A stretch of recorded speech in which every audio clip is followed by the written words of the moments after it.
Are you a brand new boutique owner or thinking about starting a boutique and you're listening to this podcast? If so, I hear you, I see you, and today is all about you. Today, it is a solo episode with you and me, and we are going to talk about what it means to be a brand new business owner in 2022. The tips, the lessons, the things that you should know when you're getting into this business that are going to help you find success faster. I hope you love this one because it's just you and me, babe.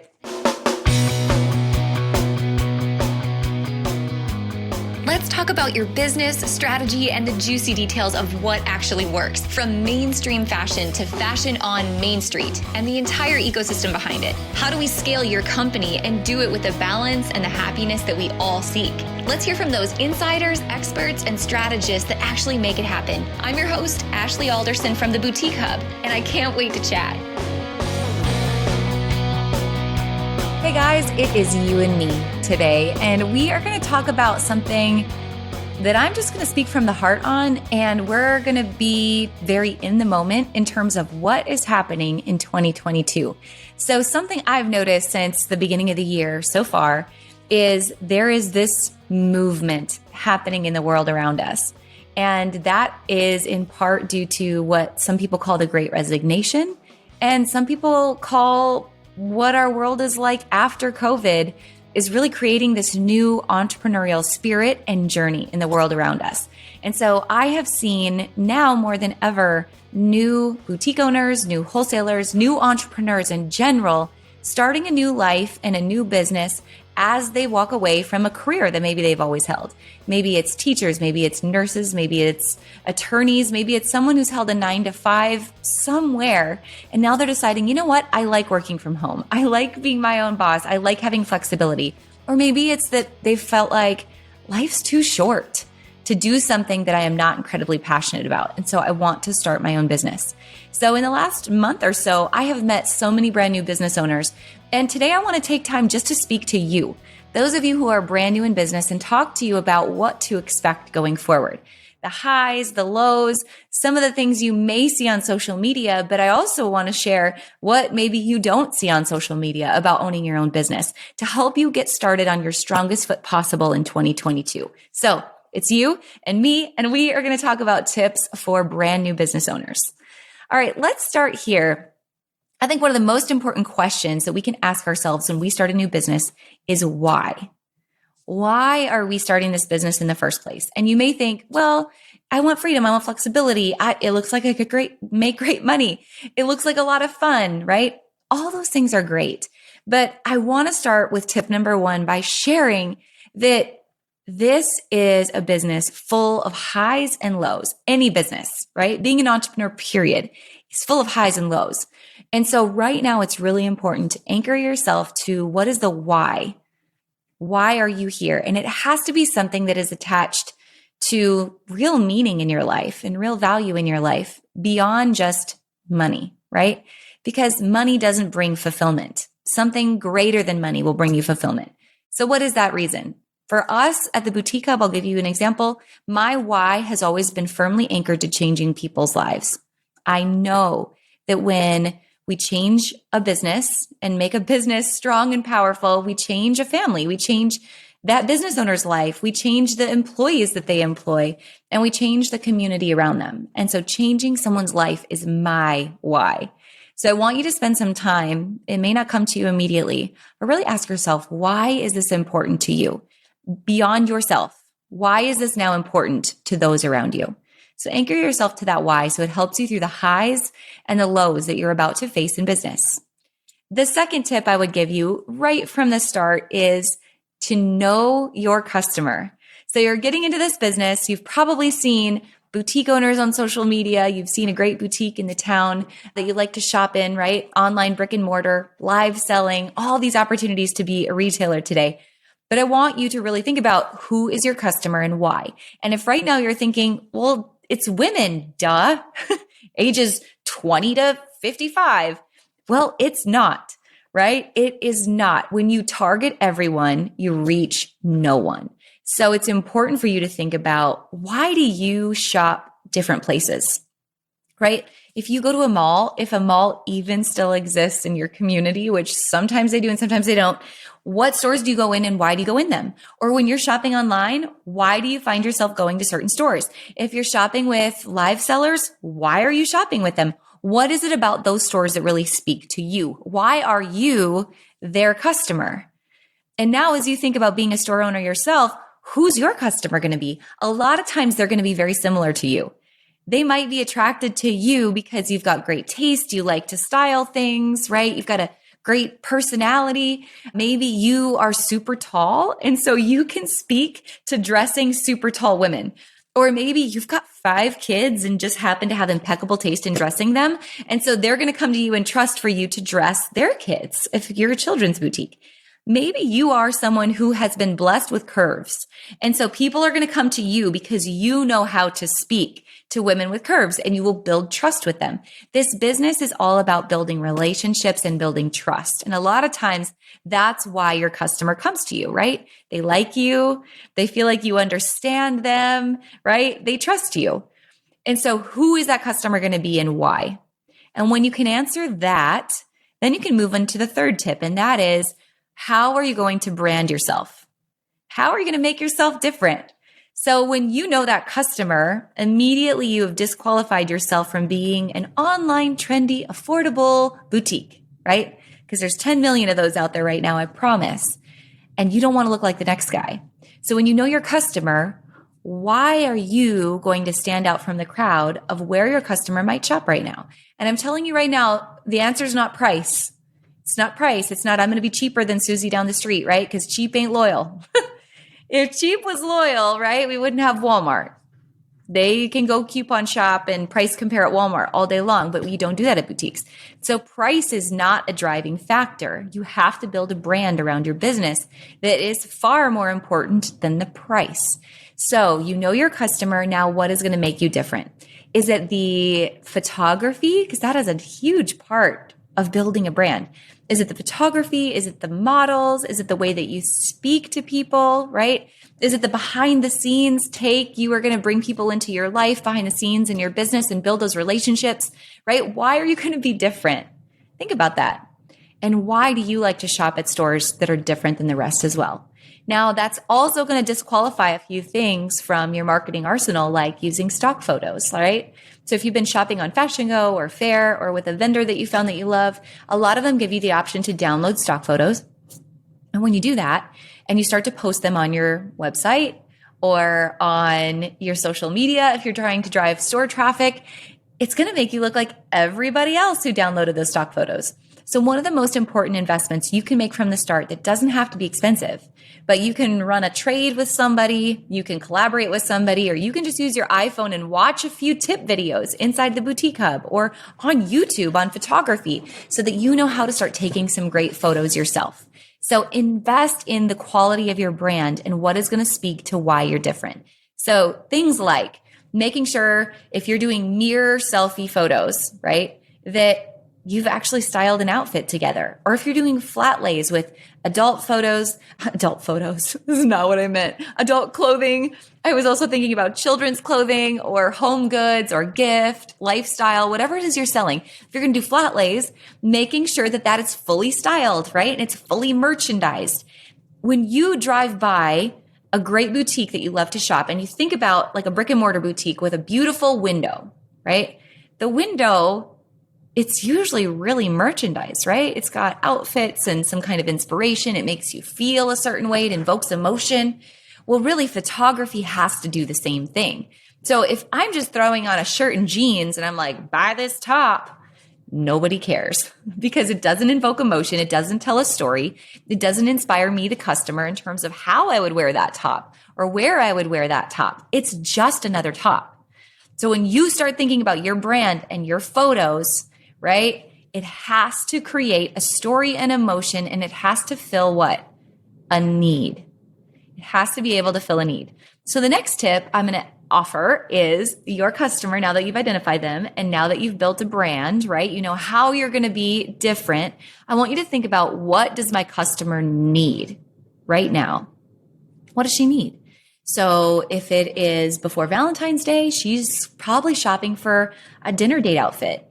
If she lives in the Midwest and it's winter and it's 20 below, she's probably shopping for something she can wear in Florida when she goes on vacation in a couple of weeks so she can finally get some freaking vitamin D. Can I get an amen? I am from Wisconsin and I am vitamin D deficient, if you can't tell. So what is it that your customer needs right now? Is it back to school? Is it game day? Is it that her body's changing and the season's changing and now she wants something to dress herself to feel beautiful? Is it that you're a children's store and she's shopping for back to school? The mother is shopping for back to school, right? What is the season? Who is your customer and what does she need? And your job as a business owner is to anticipate those needs before she knows she needs them. A great example of this is how many of you shop at Target? Give me a yeah. God, I love Target, right? Every time I go to Target and I'm like, I just need two things. I'm like, oh, but I should really get a cart just in case. And then I end up with all this crap I didn't know I needed at the end of the day. Target does that to us. Why? It's because Target knows what we need and what we want better than we do. And so when I go into Target in the second week of July, right? It's no more than been the 4th of July and I've been eating hot dogs all week. And I go into Target and they have the back to school section set up. And I'm like, dang it, freaking back to school, right? If I don't get in there now and buy that pencil case, it's going to be sold out next week. And my kids are going to be mad because they've got the ugly blue plastic pencil case and not the shiny new whatever rainbow thing Target's created for my child that they think they have to have. So it's kind of like Ricky Bobby on Talladega Nights. Like if you ain't first, you're last. Target makes us feel like that. If you're not first, you're last. And that's because they've anticipated our needs before we have. And so they lead us down the path of what they know we need next. You have the same opportunity. So if you are doing your homework as a business owner, you're looking at places like Target and you're saying, okay, what kind of collections is Target featuring right now? That's a really good indicator that I should be doing the same thing in my business. And when I am bringing in new inventory in my business, I'm not just bringing in inventory. I am bringing in collections. I am bringing in solutions. I am bringing in solutions to the needs that I am anticipating my customers are going to have before they have them. So I've got my date night collection. I've got my gifts under 25 stocking stuffer collection. I've got my what to wear to your best friend's wedding in the middle of summer when it's 900 degrees collection. I've got that because I know who my customer is. I know what she needs. I know how to take great photos and now I can fill the needs. And that makes me stand out from everybody else. Okay. All very important pieces of this equation as a new business owner. Now, the next thing, and I already alluded to this, that cheap ain't loyal, right? You're not going to win your customers on price. I promise. Even if you feel like you are in a town of 800 people and you're like, but Ashley, they just won't spend the money on that. And I'm here to tell you, I grew up in a town of 1,600 people in North Dakota that was not the fashion mecca of the world. And I'm cool with that. But you know what? They had a brand new Tahoe that now they spent $80,000 on, right? Or they had some $300 purse, or they had $300 cowboy boots. We all did, right? We spend money on things we want. So this mindset of I live in a small town and no one will buy it is bogus. I promise, right? So if you are great at identifying your customers' needs and building a brand, the other thing I guarantee you're great at is providing value. And you're not just saying, hey, buy this $80 shirt, but you're saying, hey, this $80 shirt, did you feel it? Did you touch it? Right? Or if I'm on live video, like, did you look at how soft this shirt is? I can wear this shirt 7 different ways with all these pieces that I already have in my closet. And I can wash this shirt 10 different times and it's not going to look like something my Cabbage Patch doll is going to wear, my American Girl doll is going to wear, right? It's going to last. There is a difference in buying this $80 shirt and buying the $8 shirt on wish.com. Your job as the business owner is to tell that story and to drive that value. And when you do that, that demands price. So when I say cheap ain't loyal, right? And you're not going to just sell something for cheap just because you live in a small town. That means your job is to demonstrate value because your customers are willing to pay for value when they see it. You just have to show it to them. And we can't let our money mindset, our small-minded thinking that gets all of us. I promise that was me when I started the Boutique Hub. I had very small-minded money mindset thoughts that I had to evolve and to see that, man, this world is abundant. This world is abundant. There's opportunity for everybody and there's customers everywhere, right? And there's more than enough to go around. If I go to the store, if I go to Walmart and I walk down the bread aisle or the wine aisle, I am blown away. Better yet, if I go to my local grocery store and I walk down the wine aisle, there's like 7 wine aisles, right? There's more than enough to go around and there's more than enough customers. And there's people that want a $7 bottle of wine and there's people that want a $100 bottle of wine, right? But how do we demonstrate the value and where are we going to fall in that equation? So when you are building out your brand and your business and your price points, I urge you to not think about, I'm just going to keystone it. I'm just going to double it. Someone told me I should just double the wholesale price. That's what I should market at. No. The question that you should ask is, what could I sell this for? What would I pay for this? How valuable is this? How much do my customers need this?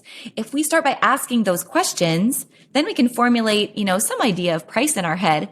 And then we can look at the wholesale price and say, okay, does that make sense?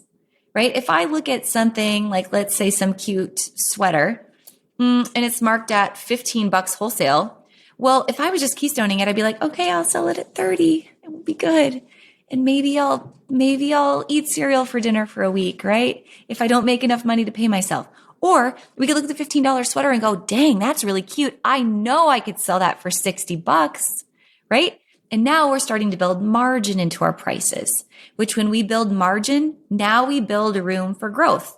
That's where, when we build margin, that's our opportunity to reinvest in inventory, to have a beautiful location if we choose to have a storefront, to invest in technology or paid traffic if we choose to market online, to hire someone to help us because we can't be a solo entrepreneur forever. We're gonna grow, right? And to pay ourselves. And when you start to grow and pay yourself, it's going to go something like this. It's going to start with things like, I took over my cell phone bill, my car payment. I started to buy office supplies and things that I also used at home, right? I started to cover some of the family's expenses. But then eventually, you got to pay yourself some cash too, right? There has to be enough so that when you ride the highs and the lows of this business, you don't begin to resent it. Because when you are working so hard and you're paying yourself kind of, but you don't have enough money to go to Target and feel good about all the crap you accidentally just threw into your cart. Oh, how am I going to pay for that, right? If we don't have enough money, we aren't paying ourselves enough to feel okay about that. Then we need to go back and look at what are we marking our items at price-wise? What's our initial markup? And then how much margin are we maintaining at the end of the day? Are we able to sell through those pieces enough to maintain margin, to pay all those bills, and invest in paying ourselves? So that price becomes really important. And that's why I really hammer on cheap is not loyal. So don't get lost in that cheap comparison trap, right? Build a brand that is building a business and not building a hobby. That's my soapbox that's a soapbox for today. Okay. Another tip I want to give you if you are new to business this year, and that is video. It's video and it's relationships. So we live in the instant gratification society that wants to have everything at the tip of our fingertips, AKA TikTok, right? AKA Reels, AKA Insta Stories. And so we have to get comfortable being uncomfortable with video. So maybe that's you starting doing video, facing away from yourself. Maybe that's you just doing a little bit of face to camera. Maybe it's pre-recorded and it's not live, right? Like Insta Stories. So you kind of have some flexibility. And then you're working your way into going live, because live video is the most personal form of communication we have right now other than face to face. And so there is so much growth in the live space. And I'm not saying you have to build a business that has to do live sales per se. Some people are amazing at that. And some people, that's just not their jam. And that's okay. But what we should all do is learn from that trend, that QVC trend that we're seeing, and say, man, there's legs there, right? There's growth there. People want to relate to others in that way. And this all stems back to how much our world changed through COVID. We were so used to going out and about and seeing people in person. And then all of a sudden with COVID, we were stuck at home and we had to relate to people through our phones, right? And so live video just absolutely exploded. So I know that your customer is going to be looking for some similar sort of experience. They're going to be looking for you. They want to build a relationship with you because people do business with people, not companies. So how are you going to be the face of your brand or some sort of the face of your brand and relate with your customer through video and invite them in to be a part of the community that you're building around your brand? So maximize video. whether that's Facebook Live or in a Facebook group or Instagram, Reels, Insta Stories, TikTok, you name it, try it this year. All right, the next tip I would give you, and this relates directly to video, and that is building a community around your brand. So you owning a business is not just you selling a product to the person on the other end of the screen or the person that walks through your storefront doors, right? You owning a business is building a community around the brand that you've built. It's not just about you and one customer, it's you and all the customers, and the customers relating to one another.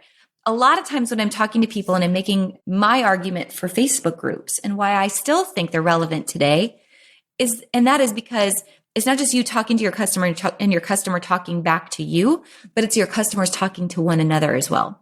And so when we're marketing and we're not just selling a blue top, but we're saying, hey, I know my customer is a busy mom, right? She's probably a lot like me. So I'm saying, hey, guys, I have 4 basketball practices to run to tonight. I have no time to make dinner. What are you guys making for dinner? Like, what's your go-to in a quick fix, right? Or, man, this Saturday, I know I'm going to be gone all day. I'm going to get home. I know I'm going to be tired. I might throw something in the crock pot before I go in the morning. What's your go-to crock pot recipe, right? If we know our ideal customer, now we can start to relate to them on such a personal level. And it's not just the 2 of us relating, but it's everybody in our Facebook group relating. Or maybe you're using your Insta stories like this and you're doing Q&A and the question box, and then you're sharing the answers and you're building community among your Insta stories. At the end of the day, we are all human, and humans need love and connection more than anything, right? Yes, you need food and water. I know, but love and connection fuel everything else. And so how are you bringing that into your brand? How are you building that emotional reaction into your business? That's really something to think about, because again, people do business with people, not companies. We want to feel something. People remember the way we made them feel, not what they bought, right? How many times have you said, if you are someone who has children, how many times have you said, you know what? I should have just wrapped up an empty box for Christmas because my kids played with the box more than they played with the toy. Why is that? Right? They play with the box because chances are someone was watching them. Someone was playing with them. Someone was in imaginary land with them in that box, however they were playing with it. And so that's the emotional reaction they get. It's not that they remember what came in the box. It's they remember the experience they had with the box. And so when it comes to marketing, that is the opportunity that is before all of us. All right. Last tip. Let me look at my notes. I feel like I had some other things. I feel like I hit a lot of them. Video, traffic, relationships, price, all the things. The last tip I will give you is there are so many other great stores. There's so many other great businesses that you can watch and you can be inspired by and you can be motivated by. But at the end of the day, I want to encourage you to feel like you are a racehorse that is running with blinders on. You have to remember that in this business, because there's going to be times when the weight of comparison will drag you down, right? Okay, here's so-and-so. I know they started around the same time I did. How come I'm not growing like them? Or here's so-and-so. Oh my gosh, look at what she's doing. How come I'm not doing that? Oh my gosh, here's, yet alone so-and-so. And they're at market and they're doing this and they're doing that, but I can't afford to go to market. How come I'm not there? Then every time we see that, it drags us down. You have to remember there is only one race marked out before you, right? And that's your race. It's not anybody else's. And your success in business is not going to be determined on your ability to be a great imitation of someone else. Your success in business is going to be determined on your ability to be uniquely you and stand confidently in the skin that you are blessed to have. So I really encourage you to guard yourself when you're looking at social media, and guard yourself when you're in conversations worrying about that trap of comparison, because it is truly a trap. You are a racehorse with blinders and you are running your race. And I know, like I said, with that bread aisle and that wine aisle, there's more than enough to go around. And someone else's success does not dampen the opportunity for yours. You have the same opportunity everybody else does. Money is abundant.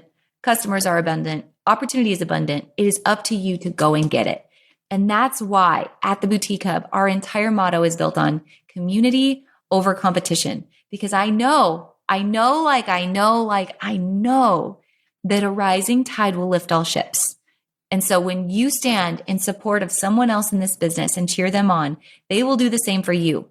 And when the two of you work together, you are stronger because of it, not in spite of it, right? So I encourage you, congratulations on your new business, your new idea, the opportunity that is before you. You will love this business when you get into it. It's not easy. It's going to take a lot of hard work. You have to be willing to do the hard thing when no one else wants to do it, right? It's going to take some blood, sweat, and tears, I promise. But at the end of the day, you will be so grateful that you did.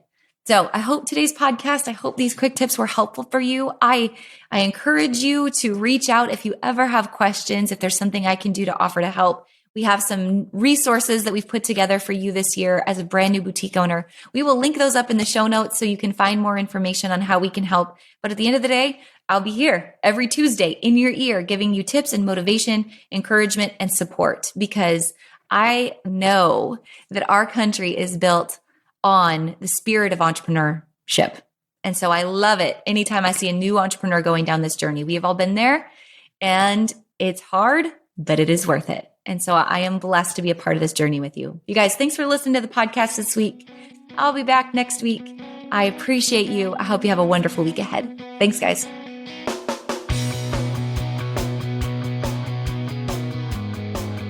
Hey guys, thank you so much for listening to this episode. We hope that you loved it. Don't forget to hit subscribe and leave a rating and review down below for a chance to be one of our featured listeners each and every week. For more information on our spirit of community over competition and how to access complete show notes and bonus downloads from our guests, head on over to theboutiquehub.com and join the community. We'll see you next week.